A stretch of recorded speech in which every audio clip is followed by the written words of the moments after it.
안녕하십니까. 오늘은 하노이 회담 이후 해외 전문가들의 한반도 전망, 이런 제목으로 말씀을 드리겠습니다. 지금 여러분이 보시는 사진에 이 골든 챙, 아주 미국의 유명한 보수 논평가이죠. 팍스뉴스를 포함해서 미국의 아주 언론에 요새 많이 출연하는 그런 미국 지금 당대의 최고의 보수 논평가입니다. 전에 변호사 생활을 오랫동안 했던 분입니다.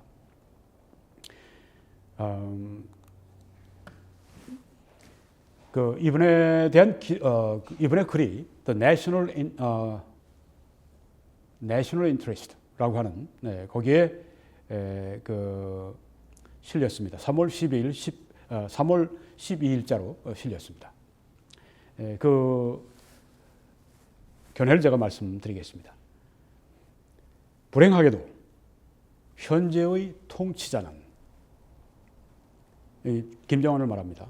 그가 선의로 화답하는 것을 허용하지 않는 체계 안에 있다. 이게 그분의 글의 요점입니다. 불행하게도 현재의 통치자 김정은은 그가 선의로 이 트럼프 대통령이나 미국의 그런 제안, 거기에 화답하는 것을 허용하지 않는 체계 안에 있다. 갇혀 있다. 김정은이 선의로 미국의 협상에 응할 수가 없는 그런 조건 가운데 있다. 아주 비관적인 전망을 여기에 말을 하고 있습니다. 지미 카터 전 대통령이 이렇게 그 하노이 회담이 깨진 다음에 자기가 평양에 가서 이 상황을 타개하는 그 일을 좀 하겠다. 전에 김일성이도 만나고 그랬으니까요. 네. 이런 발언에 대해서 이 골든 챙은 Don't be optimistic 그렇게 말했습니다. 낙관하지 마세요. 네. 지미 카터가 한다고 낙관하지 마세요. 1994년 가서 뭐 어떤 협약을 맺었는데 다 깨버렸습니다. 네. 여태까지 한 25년, 30년 동안 북한이 우리 뭐 한국과 미국과 뭐 맺은 그런 모든 핵에 관한 조약 몽땅 다 깼습니다. 네. 전혀. 이 공산주의자들은 목적을 위해서는 수단 방법을 안 가립니다. 목적이 공산혁명이 된다면 죽여도 좋고 거짓말해도 좋고 이게 다 그들의 전략이고 그들의 하는 모든 일입니다. 절대 공산주의자를 믿어서는 안 된다. 네, 이건 뭐 아주 기본 상식이죠. 근데 요새 그 한국의 문재인 그 좌빨 정부가 하는 걸 보십시오. 네. 아주 죽으려고 나방이 그냥 불 주위를 그냥 뱅글뱅글 돌다가 그냥 불 속으로 팍 뛰어드는 바로 그런 나방이 같은 존재가 문좌빨 정부죠. 자, 조금 더 나가겠습니다. 북한은 협상할 기분이 아니다. 이렇게 보고 있습니다. 하노이에서 터무니없이 대담한 요구를 김정은이 트럼프 대통령 앞에 내밀어가지고 트럼프가 거절할 수밖에 없는 그런 상황이었다. 이렇게 평가를 합니다. 네, 뭐 그렇죠. 네, 그럴 수밖에요. 뭐 영변에 있는 고물 그거 다 깨버리고 그 다음에 자기 경제 제재다 해제해달라고 하는 이 얘기가 정말 아주 말도 안 되는 그런 걸 한 것이죠.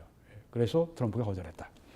트럼프는 거절을 한 다음에도 결렬된 다음에도 키 리저브 훈련, 독수리 훈련 4월에 열리는 우리 대규모 한미 연합 군사 훈련이죠. 폐지해 버렸습니다. 그리고 적은 규모로 뭐 동맹 뭐 이런 이름으로 해서 아주 작은 규모로 그렇게 훈련을 바꿔버렸습니다. 대규모 훈련은 폐지해 버렸습니다. 자, 이렇게 북한에게 회담이 결렬된 후에도 선물을 주었습니다. 북한은 그런데 이 선물을 수용할 기분이 전혀 아닙니다. 왜? 한미 훈련이 이렇게 소규모로 한다고 해도 북한이 얼마나 아주 거칠게 강력하게 비난을 했습니까? 네. 제가 여기 담지 않았습니다. 신문에 다 있으니까. 네. 하노이 회담 후에 북한은 작년에 파괴하기로 한 소해 발사 기지를 재건한다고 하는 것입니다. 전에 파괴하기로 자기들이 공원해 놓고 오히려 파괴하는 게 아니라 재건을 하고 있고 우라늄 농축 프로그램, 핵 연료를 만드는 그 일을 지금도 하고 있다고 하는 것이죠. 미국은 김정은과 협상을 하려 할 수 있지만, 뭐 지금까지 해왔고 지금도 하려고 그러고, 그렇지만 김정은이 좋은 행동을 하도록 유도할 수 있었던 국가는 이제껏 없었다는 것입니다. 미국도 안 되는 것입니다. 아무도 이 김정은 그리고 김정일 그리고 김일성의 이러는 3대 이러는 핵 개발 이런 그 행동, 이걸 포기하도록 만들 수 있는 국가가 아무도 없었다. 불행하게도 현재의 통치자는 김정은은 그가 선의로 화답하는 것을 허용하지 않는 체계 안에 있다. 아까 말씀드렸습니다. 협조가 가능할 것이라는 신호는 현재 거의 없다. 이렇게 말했습니다. 네. 협상을 통해서 핵 폐기할 수 있는 가능성은 거의 없다. 이렇게 아주 현실주의적으로 그렇게 판단한 것입니다. 네. 이 골든 챙은 매우 냉철할 뿐 아니라 또 매우 아주 솔직하고 정직합니다. 제가 직접 만나서 인터뷰도 해봐서 잘 알죠. 네. 그 글을 보면 그 인격을 알 수가 있는데, 네. 여기에 지금 아주 현실주의적인 그런 말을 한 것입니다. 한 번 더 말씀드리면, 브루스 W. 베넷, 이분은 랜드 연구소의 선임 연구원입니다. 아주 쟁쟁한 학자죠. 네. 이렇게 말했습니다. 김정은이 비핵화에 대해 진지하다면, sincere, 진지하다면 이제는 자신의 말과 행동을 일치시켜야 한다. 그렇게 말했습니다. 비핵화한다는 말을 지켜라. 이제 세 가지를 얘기하는데요. 네. 말과 일치하지 않는, 행동이 일치하지 않는 세 가지. 첫째, 북한은 핵무기 감축을 전혀 하지 않고 있다. 네. 두 번째는 명백하게 핵무기 생산을 늘리고 있고 더 많은 탄도미사일을 생산하고 있다. 세 번째는 북한의 조선노동당은 북한의 지배계층에게, 엘리트들에게 김정은이 핵무기를 포기하지 않을 것이라고 선전하고 있다. 내부적으로는 우리 핵무기 포기 안에, 특별히 엘리트 계층한테 그렇게 뭐 필름을 만들기도 하고 그게 다 포착이 되는 겁니다. 네, 제가 그 소스를 다 보여드리진 않지만, 네. 이렇게 함으로 이 세 가지, 네. 핵무기 감축도 안 해, 오히려 핵연료 증산해, 또 탄도미사일 계속 생산해, 그리고 내부적으로 엘리트들에게는 북한이 우리 핵무기 포기 안 해, 이런 말들을 이렇게 함으로 비핵화를 바라는 모든 사람들의 신뢰를 훼손하고 있다. 이렇게 평가합니다. 그리고 김정은이 진지하지 않다면, 비핵화에 진지하지 않다면 미국과 북한과의 관계는 매우 very difficult, 매우 힘든 장래를 맞이할 것이다. Very difficult future 이렇게 얘기했습니다. 네, 김정은이 정말 비핵화 안 하면 아주 힘든 관계가 올 거다. 북한은 미국이 상응 조치를 해줄 것을 끈질기게 주장해 왔습니다. 우리가 이렇게 하면 상응 조치를 해야 된다고 말을 했는데 그걸 거꾸로 적용합니다. 따라서 북한이 핵무기와 탄도미사일을 계속 만든다면 미국은 상응 조치로, 너희들만 상응 조치가 아니야, 양쪽이 상응 조치면 양쪽이 하는 거지. 네, 그러니까 미국은 상응 조치로 북한에 대한 경제 제재를 확대할 수 있고 더 강하게, 세컨더리 보이콧 같은 거 하면 그건 치명적이죠. 세컨더리 보이콧이라고 하는 것은 이런 법률적인 용어입니다. 나와는 문제가 없는데 그 사람이 문제가 있는 사람과 거래하기 때문에 그 사람, 나와는 문제가 없는 사람과의 거래를 중단시켜버리는 겁니다. 달러를 결제할 수 없도록 막아버리는 겁니다. 이렇게 되면 끝나는 거죠. 세계에서 미국 달러로 결제할 수 없으면, 기축 통화를 가지고 할 수 없으면 끝나는 거죠. 네. 경제 제재를 그렇게 확대할 수 있고 심각한 정보 작전을 시작할 수 있을지 모른다. 네. 아주 이게 북한이 제일 무서워하는 거죠. 네. 이 정보 작전이라고 하는 건 북한에다가 이제 여러 가지 이 정보를 갖다가 주는 겁니다. 지금 남쪽에서는 우리 탈북민들이 십시일반 모아가지고 풍선 만들어서 보내서 여러 가지 실상을 다 정보를 주고 뉴스를 주고, 네, 그게 제일 무서운 무기랍니다. 근데 이걸 좌빨 정보가 못하게 막고 있죠. 네. 자, 이런 것들 정보 작전 여러 가지 할 수 있습니다. 네, 할 수 있다. 북한이 핵 무장화를 계속한다면 미국 정부는 결국 이러한 지속적인 핵 무장화를 중단시키기 위해 군사 행동을 취해야 한다는 압박에 직면할지 모른다. 그렇죠. 네, 시간이 흘러가면서 그 군사 행동 해야 한다. 네, 저거 핵 계속해서 만들어내고 저거 더 이상 놔두면 안 된다. 그럼 군사 행동밖에 없는 거죠. 김정은이 비핵화에 대해 진지하다면 이제는 자신의 말과 행동을 일치시켜야 한다. 이렇게 베네시에 계속 말합니다. 지난번 그 김정은이 신년사에서 한 말은 북한이 핵무기 생산을 중단했다고 말을 했습니다. 그러나 트럼프 대통령은 북한이 핵무기 생산을 그러니까 중단했다는 것을 확증하기 전까지는 제재 해제를 할 수 있을 것 같지 않다. 말로 떠드는데, 네, 그거를 문재인 같은 사람은 그 말 하지 않았냐? 그러니까 그 비핵화 하려고 하는 거 아니냐? 네, 이렇게 스스로 속고 다른 사람 속이고, 네, 세계의 지금 사기꾼으로 전락해 있는데 트럼프 대통령은 그래도 이걸 하지 않는 겁니다. 확증해야 된다. 네. 어떻게 확증할까요? 들어가 확인해 봐야죠. 네. 그래서 북한은 국제원자력기구 조사팀이 북한의 모든 핵무기 생산 지역으로 들어가서, 네, 국제원자력기구 조사팀이 모든 핵무기 생산 지역으로 북한에 들어가서 생산이 정말 중단되었는지를 확증하고 생산 중단을 앞으로 계속 지속할지를 감시하는 장치를 설치할 수 있도록 허용할 수 있다. 네. 허용하겠습니까? 네. 가서 보고, 네, 진짜 생산 중단했다 검증하고 그 다음에 또 뭐 모니터 같은 거 설치해가지고 더 이상 생산하지 감시하도록 하는 거 북한이 하겠습니까? 이러한 시설들의 해체는 그러한 생산 동결 후에 협상할 수 있다. 네, 제가 볼 때는 꿈 같은 얘기를 하고 있는 겁니다. 미국이 북한의 핵무기 프로그램의 완전한 선언, 후를 완전한으로 번역할 수도 있습니다. 우리는 핵무기 프로그램 이런 것들이 있다고 다 완전히 신고하는 걸 말합니다. 미국이 그걸 요구하는 동안에 북한은 주요 핵무기 생산 시설의 목록을 제공함으로 시작할 수 있다. 네. 전부터 나온 얘기입니다. 주요 핵무기 시설 다 목록을 해서 제출해라. 미국에. 이러한 시설은 10개 혹은 그 이상일 것이고, 이런 핵무기 시설들이 그 정보는 종이 반 페이지에만 적어도 된다는 거죠.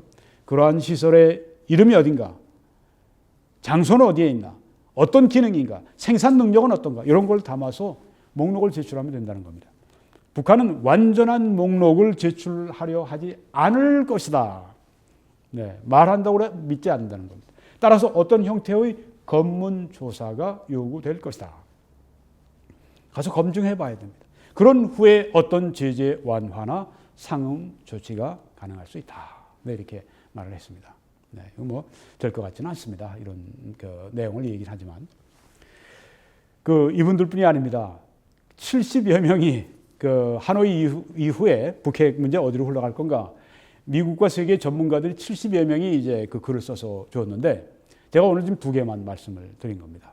근데 그 가운데 보면 왜 김정은이 하자는 대로 영변 포기해버리고 한 다음에 경제 제재를 풀고 그렇게 하면서 하지 않았냐, 이런 얘기하는 사람들이 꽤나 있어요. 전문가들 가운데. 기가 막히죠. 아주 쟁쟁한 이름을 알리고 있는 사람 가운데. 제가 그런 사람들 얘기는 말 같지도 않아서 제가 여러분들에게 소개하지 않습니다. 근데 한 가지만 더 제가 말씀드리고 마치려고 합니다. 이분은 김성한 교수입니다. 고려대학교 현재 국제대학원 학장으로 있는데 이분 원고도 있어서 제가 여러분에게 공개해 드리겠습니다. 하노이 거래가 깨진 후에 이제 북한은 2가지 옵션에 직면해 있다. 첫째, 완전한 비핵화. 2번째, 혹은 완전한 핵무장. 네, 극과 극입니다. 네, 완전히 비핵화하든지 완전히 핵무장하든지. 네. 후자로 갈 가능성이 물론 많죠. 자, 하노이 회담 후에 스몰 딜, 작은 거래, 그렇게 해서 부분적 비핵화하려고 하는 그 가능성, 이게 바로 북한이 원했던 건데 그 가능성은 희박해졌다. 이런 배경 속에 세 가지 시나리오를 생각할 수 있다. 첫째, 검증 가능한 비핵화의 로드맵에 의한 동의. 네. 우리 로드맵을, 검증 가능한 비핵화의 로드맵을, 도로 지도를 우리가 마련하자. 서로 협상해서 동의합니다. 그것과 더불어 시작되는 북한의 완전한 비핵화. 제일 가능성이 없는 건데. 두 번째, 출발점 혹은 돌발적인 형태로 한반도의 긴장을 조성하는 fire and fury. 네, 뭐 아주 화염과 분노. 옛날에 트럼프 대통령이 해서 유명해진 말이죠. fire and fury. 화염과 분노. 네, 전쟁 용어죠. 되돌아가는 것이다. 네, 전쟁 그때 일보 직전까지 가는 그 상황으로 돌아가는 것이 두 번째 옵션. 세 번째 시나리오는 미국과 북한이 핵무기와 미사일 실험이 중단되는 동안에, 지금 중단되어 있습니다. 극적인 진전이 없이, 지금도 그렇습니다. 극적인 진전이 없이 그럭저럭 협상을 진행하는 것. 지금 상황입니다. 네, 그럭저럭 그냥 뭐 협상을 그냥 진행하는 것입니다. 뭐 이루어지는 것도 없이 그냥 시간만 계속 하는 거예요. 네. 하노이 회담의 성과는 하노이에서 미국과 협상을, 이 북한이 미국과 협상을 하는 동안에 제재를 철회하는 것을 우선순위로 삼은 이 북한이, 네, 북한이 그때 그랬죠. 네. 미국과 하노이에서 회담을 하면서도 어떤 것을 목적했느냐면, 최우선으로 삼았냐면, 하여튼 경제 제재를 철회시키는 그 일을 제일 우선순위로 삼은 이 북한이, 그런 북한에 경제 제재가 효력을 발휘하고 있다고 하는 것을 확인한 것이다. 경제 제재가 통한다 하는 것을 발견한 게 하노이 회담의 성과라고 하는 것이죠. 거기서 김정은이 굉장히 초조함을 나타냈죠. 트럼프 대통령이 서두를 필요 없다. 시간 괜찮다 그러니까 김정은이가 아직 어려서 그런지 우린 시간이 없는데, 그런 말을 했다고 그러죠. 우린 시간이 없는데. 네, 경제 제재 때문에 지금 시간이 없다는 얘기입니다. 심각한 얘기입니다. 웃으면서 제가 얘기했지만 사실은 이 북한 동포들이 지금 말할 수 없는 고통 가운데 처해 있다고 하는 것입니다. 자, 미국과 중국과 한국이 진지하게 경제 제재를 한다면 비핵화가 일어날 가능성이 매우 많다. 네, 정말 아주 그냥 쥐어짜면, 네, 기름도 그냥 확 더 수입 못하게 줄여버리고, 국경 지역에 한반 국경 지역에 거기에 있는 이 모든 거 완전히 그냥 통제해버리고, 이렇게 미국뿐 아니라 중국뿐 아니라 한국까지 진짜로 그냥 쥐어짜면 안 무너지겠습니까? 비핵화가 그러면 정말 핵을 포기하지 않으면 못 살겠다, 굶어 죽겠다 이러면 포기하겠죠. 그런데 그렇겠냐고 하는 겁니다. 미국은 그렇다 치고 중국과 특히 한국이 그렇게 하겠느냐. 이 가능성이 매우 많다고 그러지만 실제로는 이게 이루어지지 않을 가능성이 많죠. 북한이 영변의 핵무기 생산 시설 파괴, 이걸 이번에 가져와서 이 고철덩어리 파괴하고 이 경제 제재 풀겠다고, 이 어리석은, 이 무모한, 그 이상을 생각하지 않고, 그 이상 내놓을 생각하지 않고 미국의 양보를 극대화하려는, 자기는 조금 내놓고 미국으로부터 이만한 양보를 얻어내려고 하면 화염과 분노의 상태로 돌아갈 수 있다. 그때는 다시 군사행동이 또 취해질 수 있다는 거죠. 김정은이 핵무기가 정권의 안전을 보장한다고 생각하고, 문재인이 남북 화해와 협력이 북한의 비핵화를 가져올 수 있다는 잘못된 가정을 하고 계속 서로 그냥 작당을 하고 이렇게 한다면 화염과 분노의 상태로 갈 가능성이 더 많아진다. 문재인이 더 평화하면서 거짓 평화, 그렇게 계속 그 분위기를 띄우고 계속해서 뒷거래를 이 북한과 계속하고, 이렇게 되면 한반도가 전쟁할 가능성이 더 많아진다고 하는 겁니다. 이 어리석은 이 문재인 좌빨 정부, 한국을 지금 전쟁으로 지금 끌고 가고 있는 겁니다. 이 거짓말하니까 거짓말이 탄로내면 그렇게 된다고 하는 거죠. 그래서 김정은이 트럼프가 레임덕 상황으로 신속히 빠져드는 동안, 이건 김성환 교수의 말인데, 어느 대통령이나 집권 후반기에 들어가면 레임덕이 되죠. 그런 동안에 미국의 차기 정권이 올 때까지 기다린다면 극적 변화 없이 협상만 진행이 되는 그럭저럭 상황이 될 수 있다. 네. 이러기가 참 쉬울 것 같습니다. 네. 제가 생각하기에는 이렇게 그냥 협상만 시간만 질릴 거는 상황이 되지 않을까. 그런데 모르죠. 네. 너무 졸리니까 이제 김정은이 미사일 발사하고 뭐 통신 위성 실험한다고 그러면서 발사하면 미국에서 그냥 그것 때문에 아주 긴장되거나 심지어 폭폭을 할 수도 있는 경우가 올지 모르죠. 하지만 그것은 최대한 양쪽이 자제할 것이라 생각이 됩니다. 그래서 협상이 계속 이렇게 지지부진하게 진행되지 않을까 이렇게 제가 판단이 됩니다. 여러분, 이런 동안에 우리가 무엇을 해야 될까요? 우리는 대동단결해서 총선에서 반드시 승리해야 됩니다. 아무리 미국이 우리와 같은 사이드에서 이렇게 나간다 해도 안에서 내부적으로 무너지면 어쩔 수가 없습니다. 예전에 베트남도 안으로 내부적으로 붕괴해서 무너지니까 미국이 어쩔 수가 없었습니다. 이번에 총선 내년 4월, 그러니까 한 1년 남았습니다. 여기에서 승리하지 못하면요, 우리 보수우파는 끝장납니다. 대한민국은 끝장납니다. 왜? 사회주의로 헌법이 바뀔 것이기 때문에. 그래서 총선 승리가 최우선입니다. 박근혜 대통령 그래야 구출할 수 있습니다. 그리고 다른 모든 일을 할 수 있습니다. 원하는 일 다 할 수 있습니다. 그러니까 일단 총선 승리하고 난 다음에 하고 싶은 거 다 하세요. 네. 일단 총선 승리하는데 우리가 초점을 맞춰야 합니다.